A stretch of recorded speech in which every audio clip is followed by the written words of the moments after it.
robustesse du livre, d'un ensemble de repères qu'on a autour du livre, son épaisseur, son poids, sa taille, les informations qu'il fournit simplement en posant les yeux dessus, la facilité de le feuilleter, de se repérer dans le texte.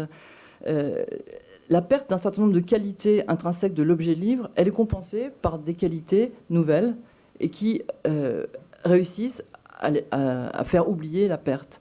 Ces qualités, elles sont connues, je passe dessus rapidement. Il y en a une qui concerne toute la population qui dépasse un certain âge. C'est qu'à un moment donné, on y voit de moins en moins bien. C'est un moment très difficile de la vie. Mais sur un livre, sur une liseuse, on peut agrandir les caractères. Alors quand on a 20 ans, on s'en fiche. Quand on a 50, c'est vraiment quelque chose d'appréciable. Je vais énumérer quelques autres des fonctionnalités ou des aspects pratiques, parce que la dimension pratique joue un rôle très très important dans cette histoire-là.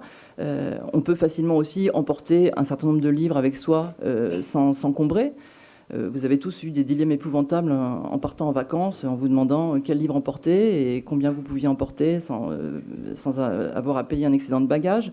C'est plus le cas avec ces supports. Il y a un certain nombre de choses comme ça qui rendent attractifs des objets qui ne sont pas encore parfaits. Une autre chose importante et qui va être en fait la deuxième condition pour que puisse survenir ce moment e-book, c'est le fait de pouvoir accéder à un livre n'importe où et à n'importe quel moment. Alors, je crois que la conjonction d'un outil suffisamment confortable et de cette possibilité d'accès extrêmement facile à des librairies